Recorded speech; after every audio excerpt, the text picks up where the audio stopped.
मैंने अपना पति खोया है, जो इस सदन के माननीय सदस्य थे।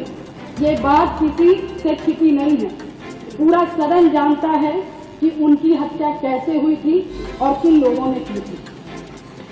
मैं धन्यवाद देना चाहती हूँ माननीय मुख्यमंत्री जी को, जिन्होंने मेरे छुपे हुए उन आंसुओं को देखने का काम किया जो वर्षों में किसी ने देखने का काम नहीं किया। मेरा दुख, मेरा तकलीफ माननीय मुख्यमंत्री जी ने देखने का काम किया और सही मायने में मुझे न्याय दिलाने का और देने का काम किया।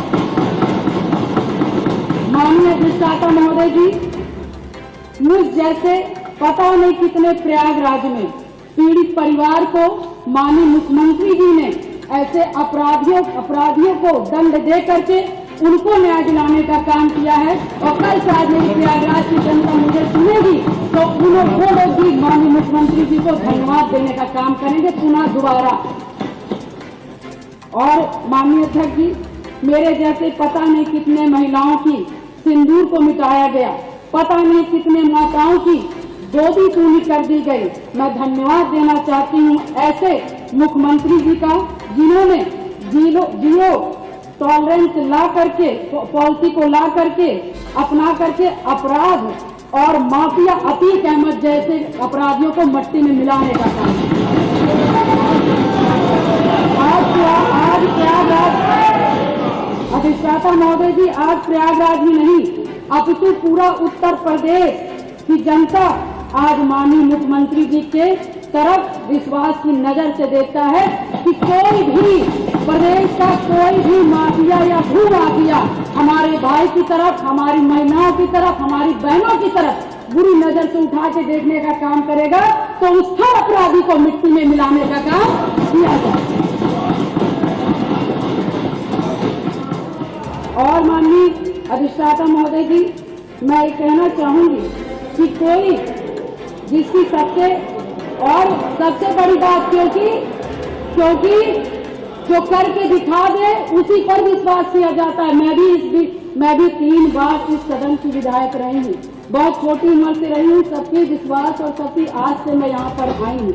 उसी आशा और विश्वास को जब भी मुझे किसी ने दिलाया है तो मैं उसके साथ खड़ी रहूंगी।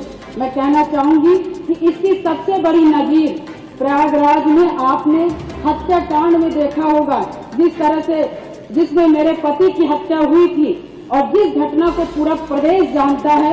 मैं माननीय मुख्यमंत्री जी के आने के बाद मुझे न्याय मिला। मेरे पति के हत्यारे अतीक अहमद को माननीय मुख्यमंत्री जी ने मिट्टी में मिलाने का काम किया। मैं उनके इस जीरो टॉलरेंस की पॉलिसी का समर्थन करती हूँ और मुझे लगता है कि इस बात को मैं नहीं कहना चाहती थी, क्योंकि मैंने आज तक चाहे सदन हो, चाहे सड़क हो और चाहे मेरा घर हो, चाहे परिवार हो, मैं विधायक बनी मगर मैंने बहुत ही शालीनता से अपना परिवार, अपना समाज और सदन की मैंने हमेशा गरिमा बनाए रखी। मैंने कभी भी किसी का अपमान नहीं किया।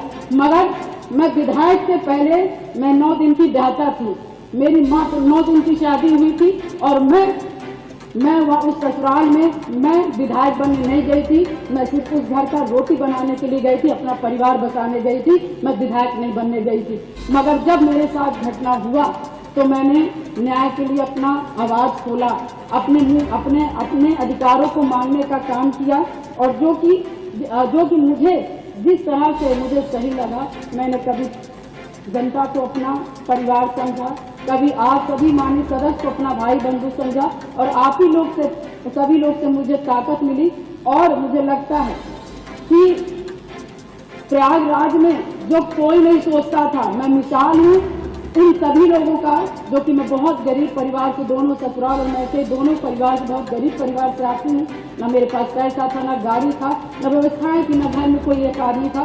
मगर धन्य शहर पश्चिमी की जनता ने जिस पे मुझे विश्वास करके मुझे चुनाव लड़ने का काम किया और अपने पैसे से चुनाव लड़ने का काम किया और उन्होंने लड़वाने का काम उसी आस्था विश्वास के साथ सन 2005 से मैं कमर कस के मैंने चाहे अपनी नहीं कि अपने पति की, मुझे तो पता ही नहीं था कि कौन क्या है, मगर मैंने जब जाना कि इससे कोई लड़ने के लिए तैयार नहीं था अतीत ऐसे माफियाओं से, तो मैंने लड़ने की ठानी, क्योंकि मुझे बस एक चीज लगा कि आज मैं डर जाऊंगी जिनके पति की शारेआम हत्या कर दी गई और उसकी डेड बॉडी नहीं दी गई। ऐसे पता नहीं कैसे नॉर्मल इंसान जो छोटे छोटे समाज के लोग होंगे, पता नहीं हजार राजूपाल जी की हत्याएं हो जाएंगी और हम जैसी लड़कियां गूंगी दायरी घर में बैठ जाएंगी। अधिष्ठाता महोदय, मैंने उनकी आवाज मैं सुन करके और मैं अपने लिए लड़ाई नहीं की, पूरे शहर पश्चिमी और पूरे प्रयागराज और पूरे उत्तर प्रदेश की जनता के लिए लड़ने का काम की। और शायद मेरे आराध्य शिव जी को तरस आया होगा जिन्होंने सरकार बनी और हमारे जो को मानने वाले भगवान जी हनुमान जी को मानने वाले हैं, ऐसे मुखिया उत्तर प्रदेश के सरकार के मुख्यमंत्री बने। और शायद मेरी दम घुट रही थी और शायद मुझे दिक्कत हो रही थी और शायद मैं लड़ते लड़ते कहीं न कहीं अंदर से टूट रही थी, शरीर कमजोर हो रही थी, परेशान हो रही थी। ईश्वर को भी तरस आया और महाराज जी को भी तरस आया और मुझ जैसी महिला को न्याय दिलाने का काम किया। उत्तर प्रदेश की जनता को मुझ जैसी महिलाओं को न्याय दिलाने का काम